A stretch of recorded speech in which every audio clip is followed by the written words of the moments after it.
सज्जनाची नवे घेता सज्जनाची नवे घेता सज्जनाची नवे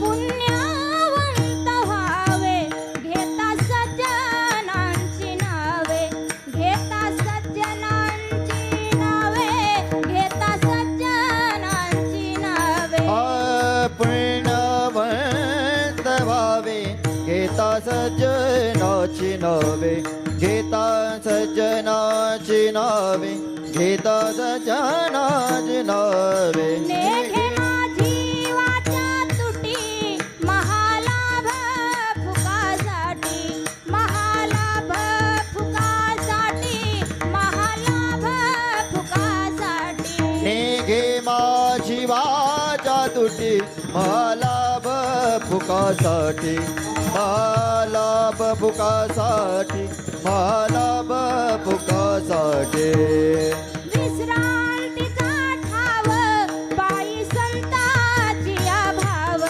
पायी संताची भाव पायी संताची भाव हे विश्रांतीचा ठाव पायी संताची भाव पायी संताची भाव पायी संताची भाव नेघे माझी वाचा तुटी महालाभ फुकासाठी महालाभ फुकासाठी महालाभ फुकासाठी नेघे माझी वाचा तुटी महालाभ फुकासाठी महालाभ फुकासाठी महालाभ फुकासाठी तुका म्हणे पापे जाती संताची जपे जाती संताची जपे जाती संताची जपे हाय तुका म्हणे पापे जाती संताची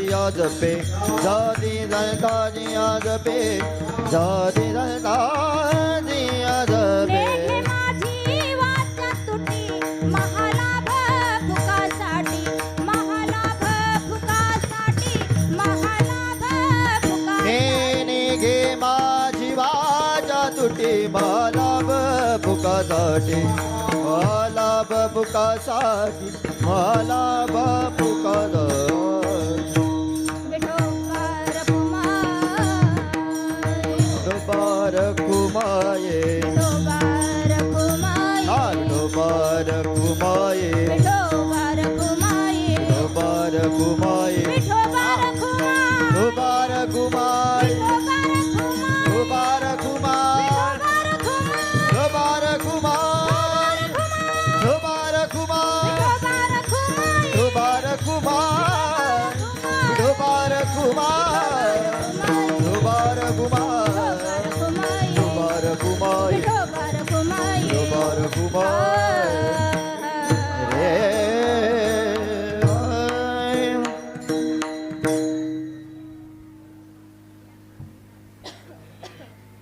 हॅलो हॅलो हॅलो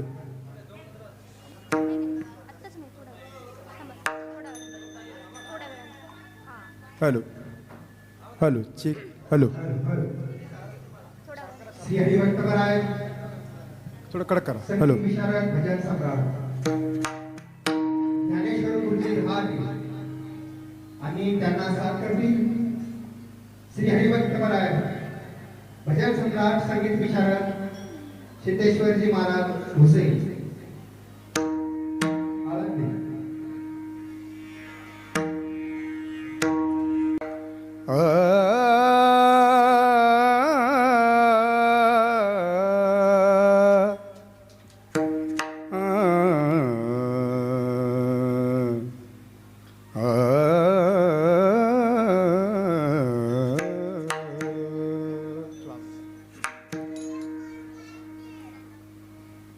पुण्य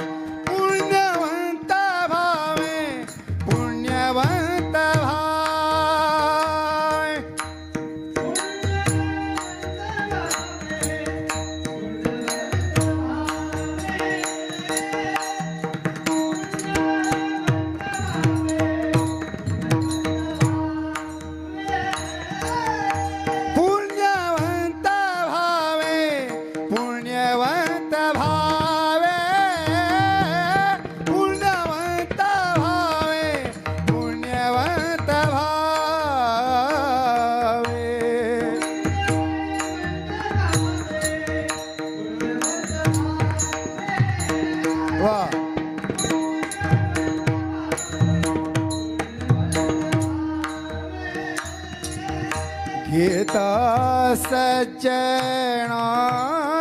नावे घेता सज्जनाची नावे नेगे माझी वाचा तुटी नेगे माझी वाचा तुटी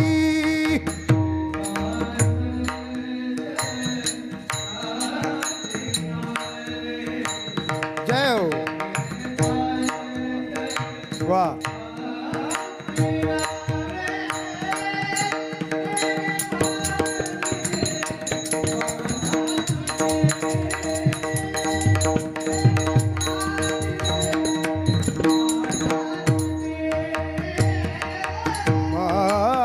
लाभ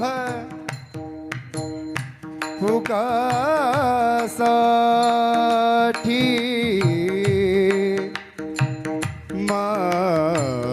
मालाभ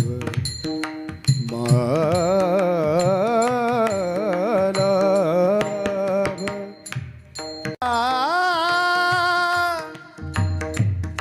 हा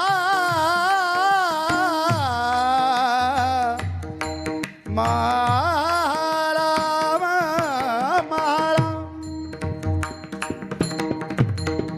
महाराम महाराम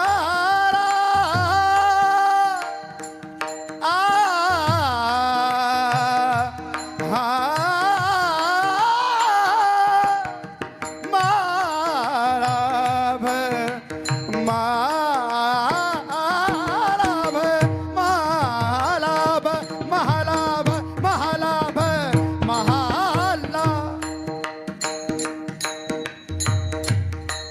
सारे ग पद द प ग रे द प ग रे ग रे द ग रे प ग रे सा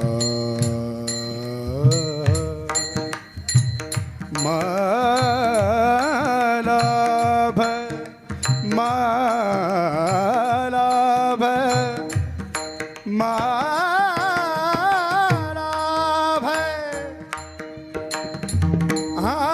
आलाभ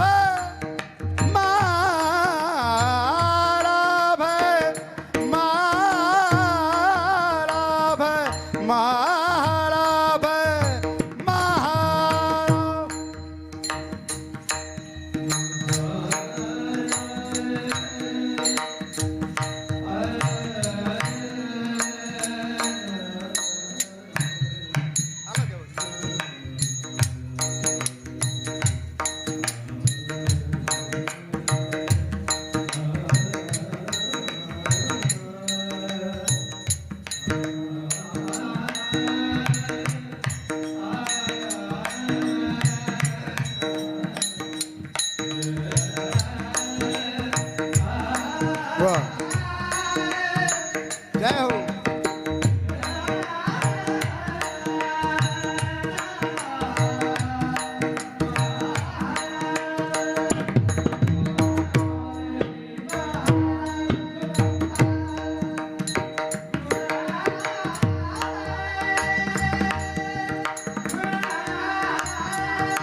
विठ्ठल विठ्ठल विठ्ठल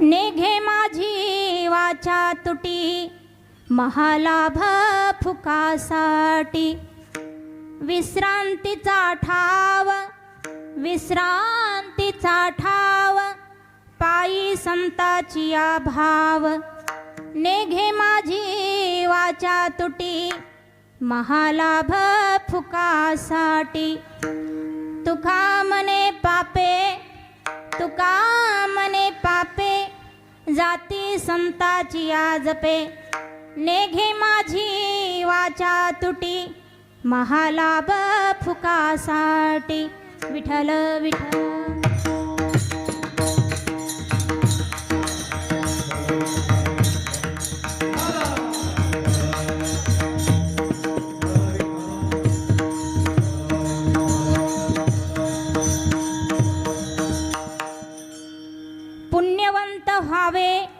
पुण्यवंत व्हावे घेता सज्जनांची नावे नेघे माझी वाचा तुटी महालाभ फुकासाठी पांडुरंगा करू प्रथम नमन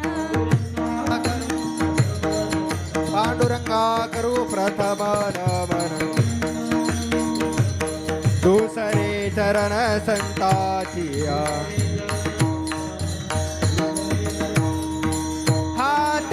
कृपा दान कथेचा विस्तार त्यांच्या कृपा दान कथेचा विस्तार त्यांच्या कृपा दान कथेचा विस्तार त्यांच्या कृपा दान कथेचा विस्तार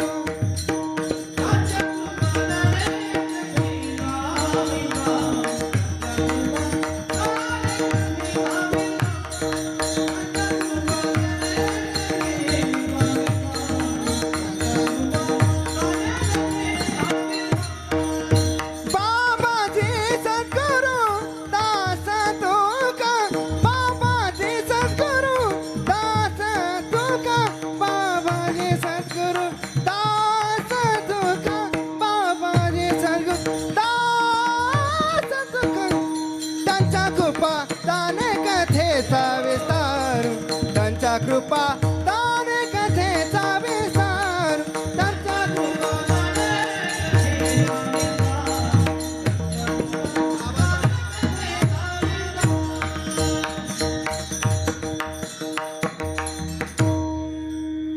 पांडुरंगा करू प्रथम नमन दुसरे चरण संताची त्यांच्या कृपादाने कथेचा विस्तारू बाबाजी सद्गुरु दास तुका प्रस्तुत प्रसंगी कीर्तनरूपी सेवेसाठी घेतलेला अभंग जगद्गुरु जगद्वंदनीय देहूचे सुप्रसिद्ध संत तुकोबाराय यांचा हा 4 चरणांचा अगदी गोड प्रसंगाला अनुसरून असा अभंग आहे. या अभंगामध्ये तुकोबाराय संतांची महती, संतांचा मोठेपणा, संतांची थोरवी, संतांजवळ गेल्यानंतर आपल्या जीवनामध्ये काय काय असा मोठा लाभ आपल्याला प्राप्त होतो या सर्व गोष्टींचं वर्णन करणारा हा अभंग आहे. विठ्ठल विठ्ठल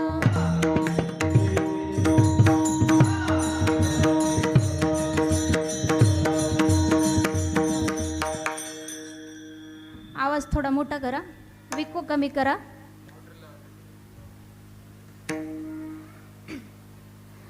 श्री क्षेत्रामध्ये एक महान संत जन्माला आले आहेत.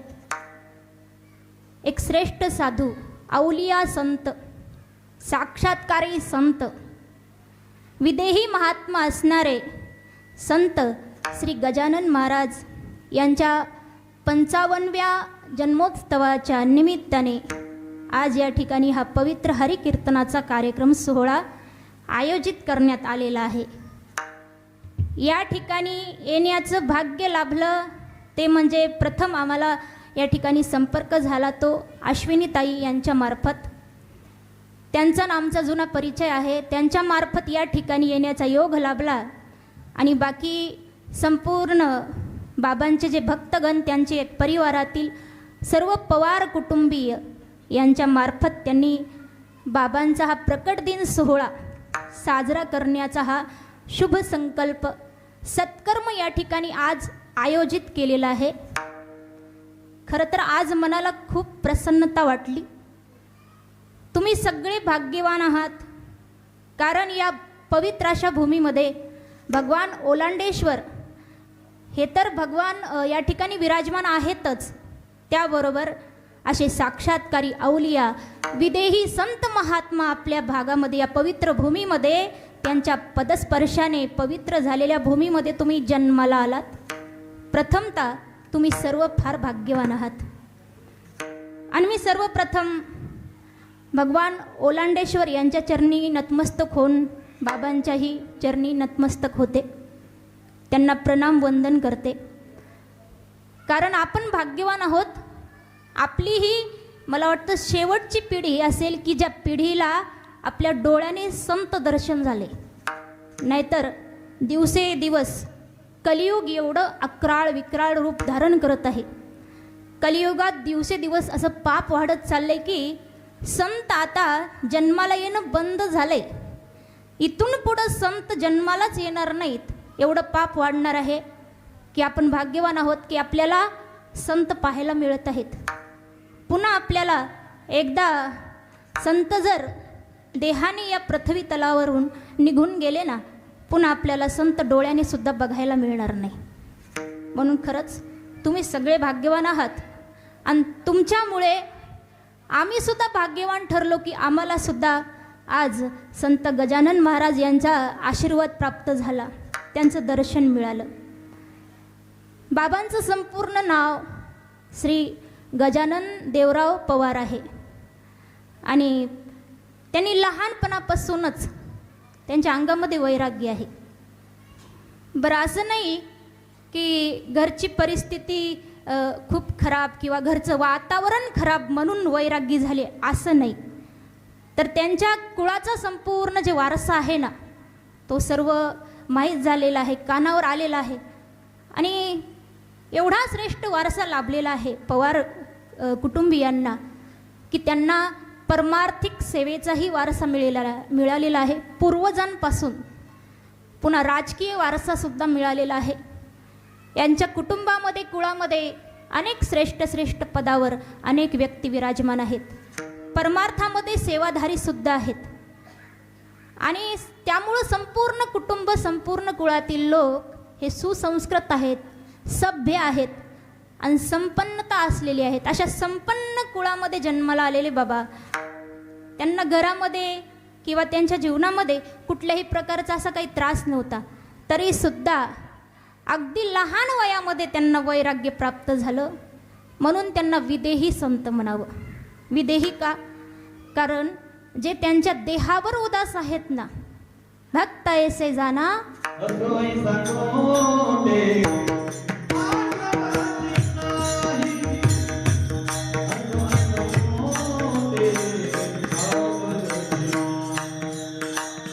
असो ऐसा कोठे आठवती ना, असो ऐसा कोठे आठवती ना.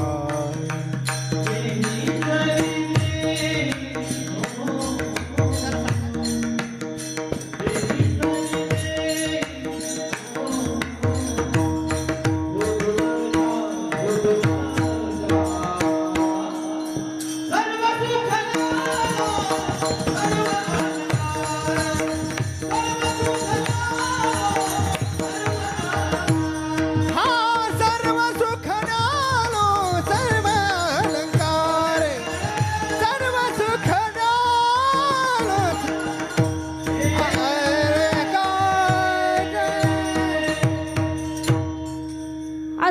ऐसा कोठे आठवची नाही, देहीच विदेही भोगू दशा. असे म्हणजे त्यांचे विदेही भाव आहेत. विदेही म्हणजे देहावर ते उदास आहेत. आणि तेच खरे संत की जे भक्त ऐसे जाना जे देही उदास, गेले आशा पास निवारोनी. म्हणजे त्यांना कुठल्याही प्रकारची आसक्ती नाही, या संसारातल्या कुठल्या वस्तूवर मोह नाही, शरीरावरही मोह नाही, संसारातल्या कुठल्या वस्तूवरही मोह नाही. आसक्ती विरहित असं त्यांचं.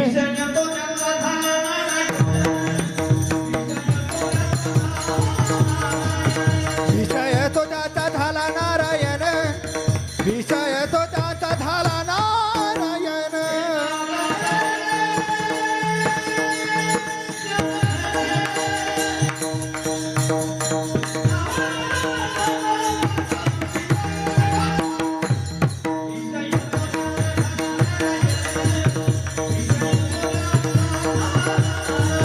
विषय तो त्याचा झाला नारायण, विषय तो त्याचा झाला नारायण.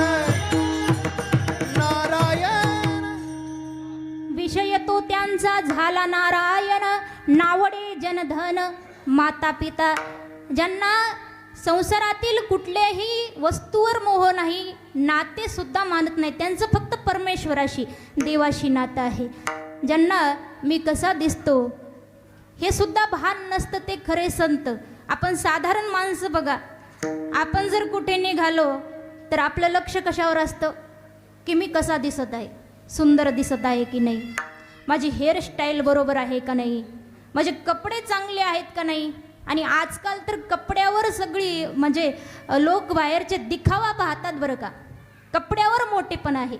एक म्हण आहे की मागे 1000 लपडे पण कडक इस्त्रीचे कपडे, अशी एक म्हण आहे आमच्या लातूर जिल्ह्यात माझ्या माहेराकडे. की लोक पाठीमागे कसंही वागतात पण समाजाच्या पुढं कडक इस्त्रीचे कपडे, पांढरे शुभ्र कपडे. आणि ते समाजात बाहेर जरी निघाले, आपणही आज या ठिकाणी येत असताना प्रत्येकजण घरी पाहूनच आलोय, आपले कपडे व्यवस्थित आहेत का, आपला चेहरा व्यवस्थित आहे का, आपली हेअरस्टाईल व्यवस्थित आहे का.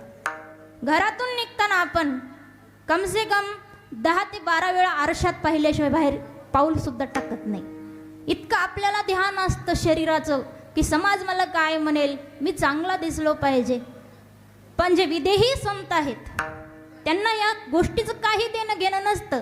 मी कसाही दिसो, माझा अवतार कसाही असो, त्यांचं नातं फक्त भगवंताशी, या समाजाशी काही देणं घेणं नाही. फक्त समाजाचा उद्धार करण्यासाठी ते आलेले आहेत. उद्धारया जन जड जीवा, उद्धारया जन जड जीवा.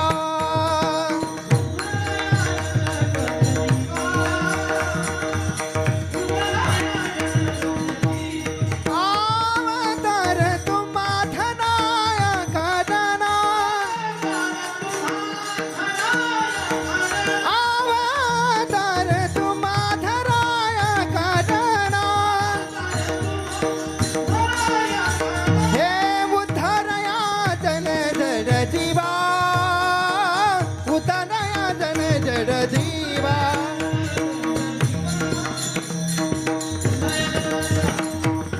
जड जीवा, जड जीवा.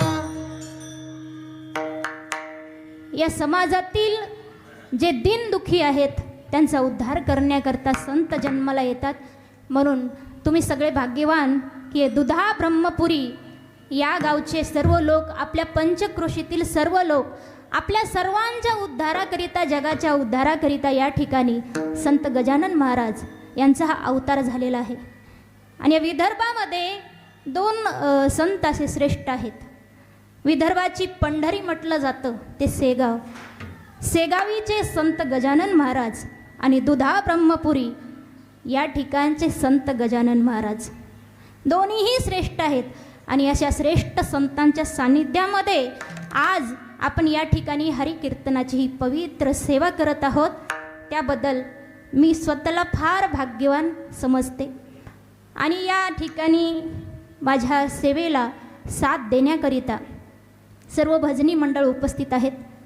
त्यापैकी गायनाचार्य एकापेक्षा एक रती महारथी आहेत. एक एका होऊन बळी रे. कोणीही कुणापेक्षा कमी नाही, सगळे वरचढ आहेत. संगीत विशारद आहेत, त्यामध्ये संगीत विशारद हरिभक्तपरायण सिद्धेश्वर महाराज हुशे आहेत, त्यांचेही मनापासून आभार मानते. त्यानंतर संस्था चालक असणारे संगीत विशारद ज्ञानेश्वर महाराजही या ठिकाणी गायन सेवा करण्यासाठी हजर आहेत, त्यांचेही विशेष आभार मानते. त्याबरोबर गायन सेवेसाठीच या ठिकाणी हरिभक्तपरायण विजय महाराज केकांसुद्धा आवर्जून उपस्थित आहेत. आणि त्यांच्याबद्दल विशेष अशी तुम्हाला माहिती सांगेल की ते फौजी आहेत, इंडियन आर्मीमध्ये काम करतात, ते सेवा करतात. आणि खूप अभिमान वाटतो की देशाची सेवा करत असताना परमार्थाची सेवा करायला इथं आवर्जून उपस्थित आहेत. टाळी वाजवा एकदा. आपला जो देश आज सुरक्षित आहे, आज आपण या ठिकाणी सुरक्षितपणे स्वतंत्रपणे आपल्या हिंदू धर्माला अनुसरून भगवंताच्या कीर्तनाचं कार्यक्रम करतोय ना, तर याचं श्रेय जातं जे आपले सैनिक आहेत ना, ते देशाच्या सीमेवर त्या ठिकाणी सतत सुरक्षा करत असतात, त्यामुळे आपण आज सुरक्षित आहोत. आणि हरिभक्तपरायण विजय महाराज केकान हे नात्यामध्ये माझे सासरे लागतात, ते माझे सासरे आहेत. बघा, सुनचं कीर्तन आहे आणि सासरे कीर्तनाला चाल म्हणायला म्हणजे गायन सेवा करायला उपस्थित आहेत.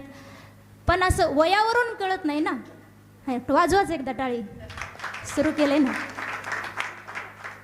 आता नात्यानं सासरे आहेत, पण पाहिलं तर वयानं कळत नाही, कारण माझ्या नवऱ्याचं त्यांचं वय सारखंच आहे, पण ते चुलता पुतणे आहेत. त्यामुळं मी त्यांना भाऊच समजते, दादाच म्हणते. कारण ते सासरे जरी असले तरी मला त्यांना दादाच म्हणावं वाटतं, भाऊच म्हणावं वाटतं. तर इतके दिवस त्यांनी तिकडे ड्युटीवर देशाची सेवा केली आणि आता सुट्टीसाठी 1 महिनाभर गावी आलेत. आपल्या परिवाराला वेळ द्यायचा तर परमार्थिक सेवा करत बघा फिरत आहेत. हे किती अभिमानाचा क्षण आहे. म्हणून मी त्यांचे सुद्धा विशेष असे आभार मानते. त्याबरोबर गायनाची सेवा करण्यासाठी या ठिकाणी माझे पती परमेश्वर हजर आहेत, हरिभक्तपरायण सचिन महाराज केकान. तर या ठिकाणी जी माझी सेवा संपन्न होते ती केवळ त्यांच्यामुळे. आज जे मी परमार्थ करते ना, त्या परमार्थाचं सगळं श्रेय माझ्या पतींचं आहे. कारण त्यांनी मला संसार करत असतानाच, संसारात साथ देणारे नवरे तर सगळेच असतात हो, पण परमार्थात साथ देणारा नवरा मिळायला भाग्य लागतं. म्हणून माझे पती माझ्यासोबत परमार्थामध्ये सुद्धा, धार्मिक कार्यामध्ये सुद्धा साथ देत आहेत. कारण लग्नामध्ये जेव्हा आपण पती पत्नी 7 फेरे घेतो ना, 7 वचन, त्यामध्ये एक वचन आहे धर्म अर्थ काम मोक्ष. या 4ही ठिकाणी आपण सोबत असू. तर या वचनाला जागून त्यांनी त्यांचं वचन, त्यांचं कर्तव्य पूर्ण करत आहेत आणि ही धार्मिक सेवा करण्यासाठी मला साथ देत आहेत. त्याबद्दल मी माझ्या पतिदेवांचे मनापासून विशेष आभार मानते. त्यानंतर या ठिकाणी पखवाज वादनाची सेवा जे करत आहेत ते आमचे हरिभक्तपरायण माझे बंधू लक्ष्मीकांत महाराज बोरकर. एकदा टाळी वाजवा त्यांच्यासाठी सुद्धा. एवढं सुंदर पखवाज वादन करत आहेत की जमीन हादरत आहे. जेव्हा ते वाजवतात, थाप टाकतात, तर जमीन हादरते. आणि साधना खूप कठीण आहे बरं का. तुम्हाला या ठिकाणी दिसतंय वाजवत आहेत, अगदी सोपं वाटत असेल, पण त्यांना आज या ठिकाणी सेवा करण्यासाठी अनेक वर्षापासून जी कठोर साधना त्यांनी केली ना, त्यामुळे आज या ठिकाणी ती अशी सुंदर सेवा देत आहेत. म्हणून त्यांचेही विशेष आभार आहे. परत विण्याची सेवा करत आहे छोटासा भैया आहे दादा, त्यांचेही आभार. महिला मंडळही उपस्थित आहेत, त्याही या ठिकाणी. हनुमान महाराज, हां ते मी पाठीमागं पाहिलं नाही, गायनाचार्य हनुमानजी महाराज या ठिकाणी ते सुद्धा हजर आहेत, त्यांचेही आभार. महिला मंडळ पण विशेष करून उभे आहेत, टाळ घेऊन उभे आहेत. यावरून इथं दिसतं एका स्त्रीचं कीर्तन आहे आणि स्त्रिया भजनाला उभ्या आहेत. यावरून समजतं की आपलं गाव खरंच सुसंस्कृत आहे, सभ्य आहे. कारण जिथं स्त्री पुरुष असा भेदभाव तुम्ही ठेवलेला नाही, स्त्रियांना समान अधिकार या ठिकाणी तुम्ही दिला आहे, यावरून समजतं. तसेच माझा आवाज तुमच्या प्रत्येकाच्या कानापर्यंत पोहोचण्याची जी सेवा आहे ते साऊंड सिस्टीम दादांनी खूप सुंदर अशी साथ देत आहेत, त्यांच्यासाठीही विशेष आभार मानते. परत या ठिकाणी या आपल्या सेवेचं चित्रीकरण करत आहेत 2 यूट्यूब चॅनल आहेत, तर त्या दोन्ही दादांचे मी मनापासून आभार मानते. संत गजानन बाबांच्याही चरणी नतमस्तक होते. आणि आपण बसलेले सगळे या ठिकाणी जी महत्त्वाची सेवा आहे ना, तुम्ही बसलेल्या माणसांसाठी आहे. आमच्यापेक्षा तुमची सेवा श्रेष्ठ आहे. सांगणाऱ्यापेक्षा, कीर्तन सांगणाऱ्यापेक्षा कीर्तन ऐकणारे श्रेष्ठ असतात. कारण तुमच्याकडे सगळ्यात महत्त्वाची सेवा भगवंताने सोपवली, ती म्हणजे श्रवण करणे. आणि श्रवण करणे ही सर्वात श्रेष्ठ पहिली भक्ती आहे. श्रवणम, देवाला फक्त तुम्ही श्रवण केलं मनापासून ते आवडतं. तुम्ही देवाचं नामस्मरण, देवाची कथा कीर्तन श्रवण केलं ना, देव प्रसन्न होतो. ही महत्त्वाची सेवा तुमच्याकडे आहे. म्हणून तुम्ही ही सेवा अगदी इमानदारीने पार पाडायची बरं का. मध्ये मध्ये कोणीही उठायचं नाही, चुळबुळ करायची नाही, एकमेकाला बोलायचं नाही. आणि मी माझ्या मनानं सांगत नाही, तर तुकोबारायांनी एका अभंगामध्ये वर्णन सांगितलं की कीर्तन ऐकत असताना श्रोत्यांनी कशा प्रकारे कीर्तन ऐकावं, कुठले नियम पाळून कीर्तन ऐकावं. तुकोबाराय वर्णन करतात, पाने जो खाईल बैसोनी कथेसी, घडेल तयासी गोहत्या थे, तंबाखू ओढून काढील जो धूर, बुडल ते घर तेने पापे. कीर्तनाला येत असताना, कथेला येत असताना कीर्तनात बसून माणसाने तंबाखू खायची नाही, पान खायचं नाही, सिगारेट ओढायचं नाही, कुठल्याही प्रकारचं व्यसन करायचं नाही.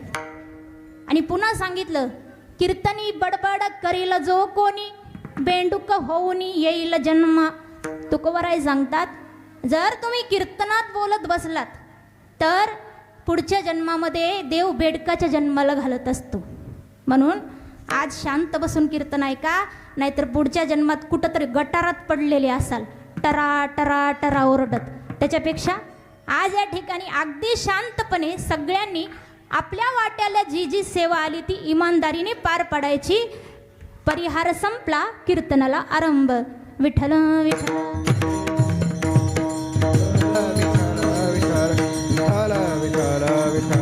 विठ्ठल विठ्ठल विठ्ठल.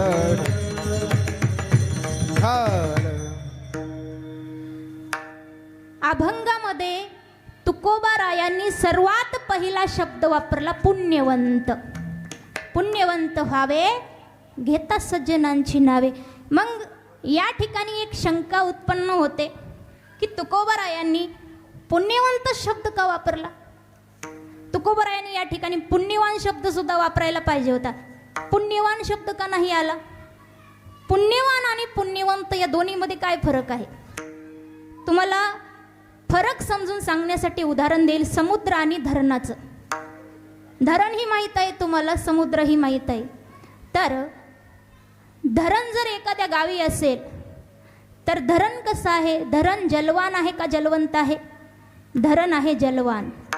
आणि समुद्र जलवान आहे का जलवंत. समुद्र आहे जलवंत. कशामुळं आहे, समजा तुमच्या गावाच्या बाजूला एखादं धरण आहे गावाच्या मर्यादित, आणि त्या गावामध्ये दुष्काळ पडला. सर्व गावकऱ्यांनी जर धरणाचं पाणी वाहून नेलं तर एक दिवस असा येईल की धरण कोरडं पडेल, त्यातलं पाणी संपून जाईल. कारण त्या धरणामध्ये पाण्याचा साठा मर्यादित असतो. म्हणून धरण कसं आहे, जलवान आहे. आणि जर समुद्र असेल एखाद्या गावाच्या आसपास, आणि समुद्राचं पाणी कसं असतं, अमर्यादित पाण्याचा साठा असतो. सर्व भारतात जरी दुष्काळ पडला आणि सर्व भारतातील लोकांनी समुद्राचं पाणी वाहून नेलं तरी ते पाणी संपणार नाही, कारण पाण्याचा साठा अमर्यादित असतो. अगदी त्याचप्रमाणे ज्या माणसाच्या जीवनामध्ये पुण्याचा साठा मर्यादित आहे, म्हणजे अर्ध पाप आहे आणि अर्ध पुण्य आहे, त्यांना पुण्यवान म्हणायचं. आणि ज्या माणसांच्या जीवनामध्ये थोडं सुद्धा पाप नाही, पापाचा लवलेश सुद्धा नाही, अगदी कणभर सुद्धा पाप नाही, सगळं पुण्यच पुण्य आहे ना, त्या माणसाला म्हणायचं पुण्यवंत. म्हणून जर पुण्यवान आणि आणि पुण्यवंत दोघांमध्ये जर कोण श्रेष्ठ असा प्रश्न केला तर त्याचं उत्तर आहे पुण्यवंत श्रेष्ठ असतो. म्हणून तुकोबारायांनी पुण्यवंत शब्द वापरला. विठ्ठल विठ्ठल विठ्ठल विठ्ठल विठ्ठल विठ्ठल विठ्ठल विठ्ठल विठ्ठल. मानवी जीवन जगत असताना माणूस जास्तीत जास्त पुण्यवान बनू शकतो, पुण्यवंत मात्र कोणी होत नाही. बरं, पुण्यवान होऊन जास्त फायदा सुद्धा नाही. म्हणून बसलेले सर्व ध्यानपूर्वक ऐका. जीवनामध्ये तुमच्या पुण्यवंत बनण्याचा प्रयत्न करा. पुण्यवान बनून काही सुद्धा फायदा नाही. तुम्ही पुण्यवान बनलात तर फायदा एकच आहे फक्त, ते म्हणजे काय? पुण्यवान माणूस स्वर्गामध्ये जातो. मेल्यानंतर कुठे जातो? स्वर्गामध्ये जातो. पुण्यवानाला फक्त एवढाच फायदा आहे. पण स्वर्गामध्ये जाणं म्हणजे फार मोठी आनंदाची गोष्ट आहे असं नाही. स्वर्गामध्ये जाऊन सुद्धा कुठला लाभ होणार नाही. स्वर्ग म्हणजे काय तर थोडक्यामध्ये हल्लीच्या भाषेत सांगायचं, एखादं मोठं 5 स्टार हॉटेल असतं ना, त्या हॉटेलमधील स्वर्गामध्ये काही फरक नाही. जसं हॉटेलमध्ये सगळ्या सुखसुविधा असतात तसं स्वर्गामध्येही सर्व सुखसुविधा आहेत. आपण हॉटेलमध्ये गेलो त्या ठिकाणी अनेक सुखसुविधा आहेत, पण त्याचा उपभोग घेण्यासाठी आपल्या खिशात काय असावं लागतं? पैसे असावे लागतात. आणि जर खिशामध्ये पैसे नसतील तर आपल्याला तिथं कोणी उभं सुद्धा राहू देणार नाही. खिशातले पैसे संपले की आपल्याला हॉटेलातून बाहेर हाकलून दिलं जातं. तसं स्वर्गामध्ये जायचं तर खात्यावर थोडंसं पुण्य पाहिजे. आणि स्वर्गात गेल्यानंतर आपण किती दिवस राहतो? फक्त थोडे दिवस. जोर पुण्य आहे. एकदा का पुण्य संपलं की वरून खाली ढकलून दिलं जातं. मग तो कोणीही असो बरं का, आपण साधारण जीव सोडा. इंद्र जरी असला, स्वर्गाचा राजा इंद्र जरी असला ना, त्यालाही पुण्य संपलं की खाली यावं लागतं, कुठल्याही जन्माला जावं लागतं. मग तया पुण्याची पाऊटी सरे, सवेची इंद्रपणाची उटी उत्तरे, आणि येऊ लागती माघारे मृत्यू लोका. म्हणून स्वर्गात जाणं काही एवढं लाभदायक नाही. एकदा भगवान श्रीकृष्ण परमात्मा आणि माता रुक्मिणी आईसाहेब हे गप्पा मारत बसले होते, बोलत होते. बोलत असताना मध्येच कृष्ण परमात्मा थोडेसे हसले. हसल्यानंतर रुक्मिणी मातेनं विचारलं, प्रभू तुम्ही का हसलात? तुमच्या हसण्याचं कारण काय? तेव्हा भगवंताने सांगितले, रुक्मिणी समोर बघ. समोर खाली एक मुंगळा चाललेला होता आणि तेही तो दुसऱ्या मुंगळ्याच्या पाठीवर बसून चाललेला होता. देवानं सांगितलं, रुक्मिणी हा जो मुंगळा त्या दुसऱ्या मुंगळ्याच्या पाठीवर बसून चाललाय ना, तो पूर्वी 14 वेळा इंद्रपद भोगलेला माणूस आहे. त्याने पूर्वी 14 वेळा इंद्रपद भोगलेलं आहे आणि आता मुंगळा बनलाय तरी सुद्धा अंगातला थाट गेला नाही. आताही त्याला वाटते की मी इंद्र आहे म्हणून दुसऱ्या मुंगळ्याच्या पाठीवर बसलाय, जसं काय ऐरावत हत्तीवर बसल्यासारखं थाटात फिरतोय. अशी गती होत असते, अधोगती. म्हणून स्वर्गात जाऊन ही लाभ नाही. मग लाभ कशात आहे? लाभ आहे मुक्ती मिळवण्यात, मोक्ष मिळवण्यात, ज्यामुळे हा जन्म मरणाचा फेरा चुकवला जातो. किती वेळा जन्म यावे, किती व्हावे फजित. प्रत्येक माणसाच्या जीवनामध्ये सर्वात मोठा प्रश्न आहे की आपण किती दिवस सारखं या जन्म मरणाच्या फेऱ्यामध्ये भटकत राहायचं. याचं कधीतरी शेवट झाला पाहिजे. कधीतरी हा आखरी शेवटचा जन्म पाहिजे की परत आपल्याला गर्भवासाचं दुःख भोगावं लागू नये. जर तुम्हाला असं हे पद मिळवायचंय, मुक्तीचं पद मिळवायचंय, मोक्षाचं पद मिळवायचंय ना, त्यासाठी पुण्यवान होऊन लाभ नाही, त्यासाठी पुण्यवंतच झालं पाहिजे. म्हणून सगळ्यांनी जीवनामध्ये फक्त पुण्यवंत होण्याचा प्रयत्न करावा. विठ्ठल विठ्ठल विठ्ठल विठ्ठल विठ्ठल विठ्ठल विठ्ठल विठ्ठल विठ्ठल विठ्ठल. एका साधकानं तुकोबारायांना विचारलं, तुकोबाराय संसारात राहून म्हणजे संसार करत करत पुण्यवंत होता येईल का? तुकोबाराय म्हणाले, नाही नाही म्हणाले. संसारात राहून पुण्यवंत होणं जरा कठीण आहे म्हणाले. कारण संसारामध्ये दुःखच दुःख भरले. आणि आपल्या या जन्माला आल्यानंतर, माणूस जन्माला आल्यानंतर प्रत्येकाच्या जीवनात एक अट्टहास असला पाहिजे की या जीवनाचा शेवट कसा झाला पाहिजे, गोड झाला पाहिजे. यासाठी केला होता अट्टहास, शेवटीचा दिवस गोड व्हावा. आपल्या या जीवनाचा शेवट गोड झाला तर आपण मोक्षपदाला जातो.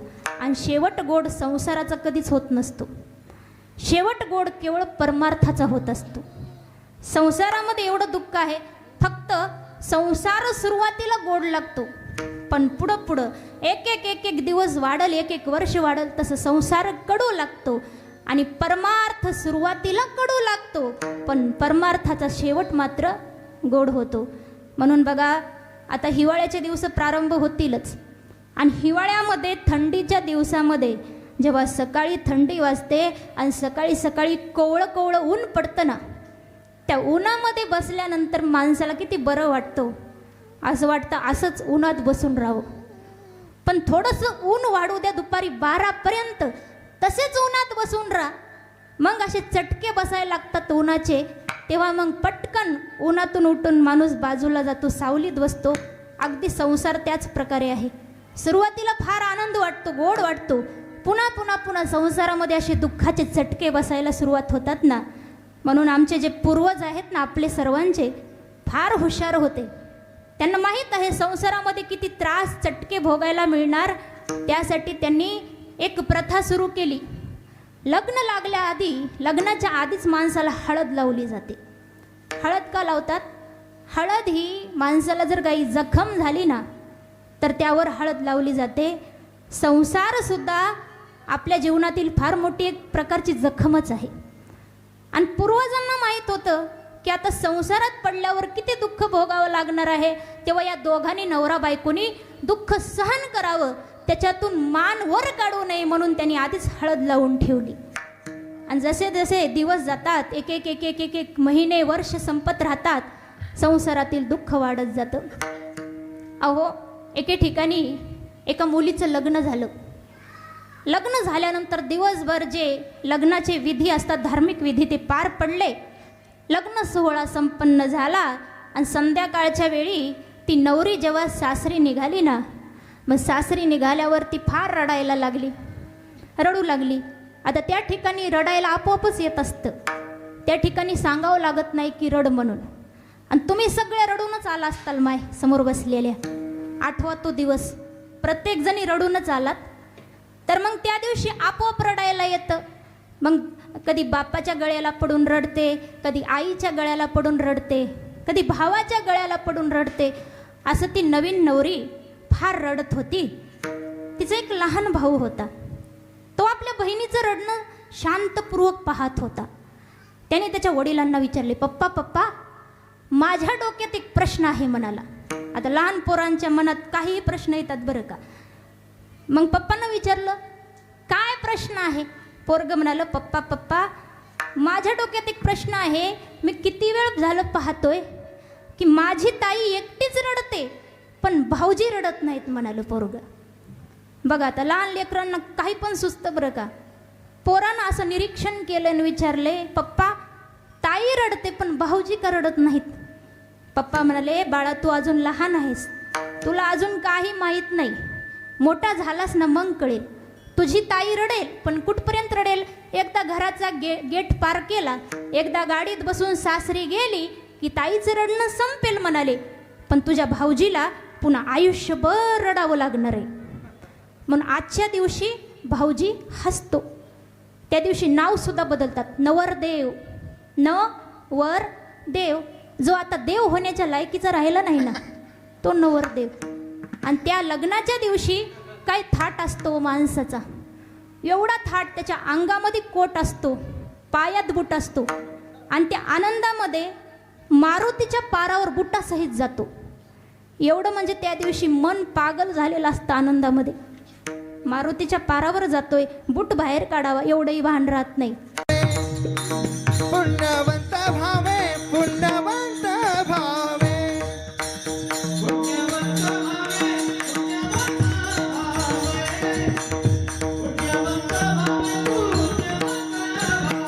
हा पुण्यवंत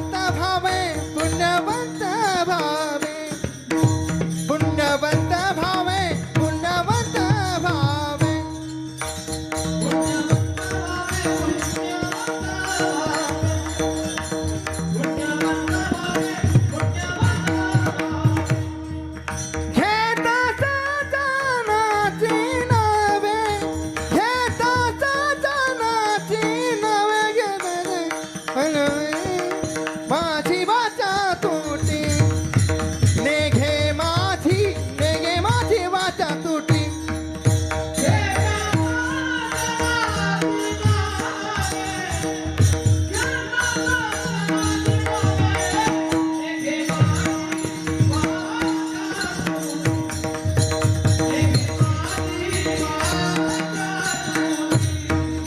हा पुण्यवंत भावे घेत सज्जनाची नावे घेत सज्जनाची नावे घेत सज्जनाची नावे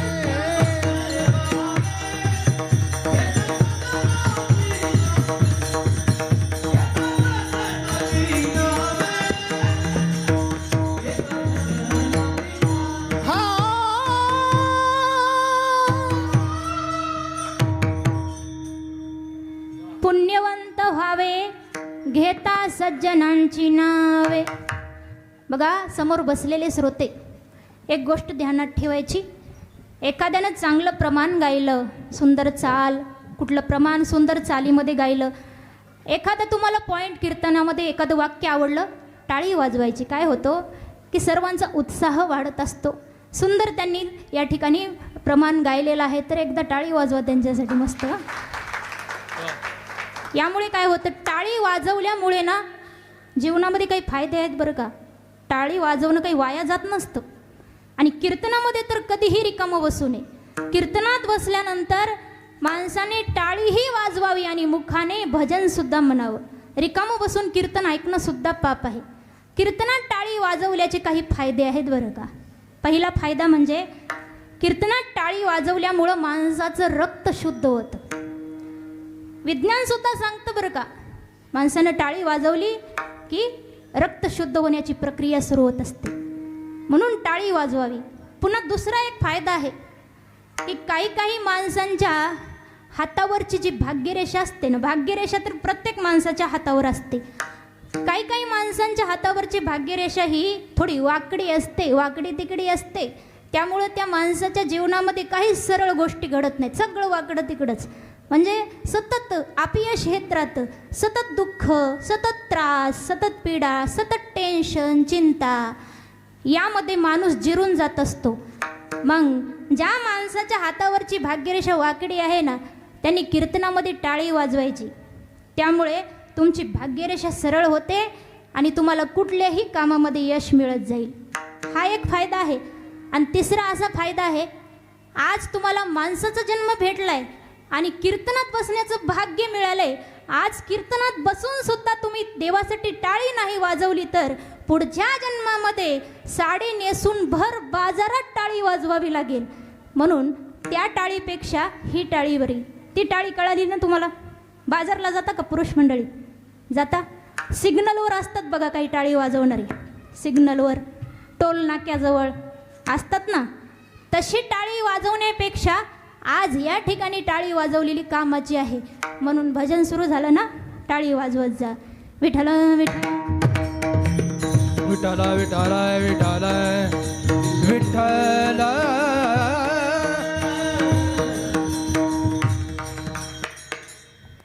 तुकोबराय फार या ठिकाणी अगदी सोपा उपाय सांगतात की तुम्हाला पुण्यवंत व्हायचंय ना, तर काय करा, सज्जनांचं नाव घेत जा म्हणून सांगितलं.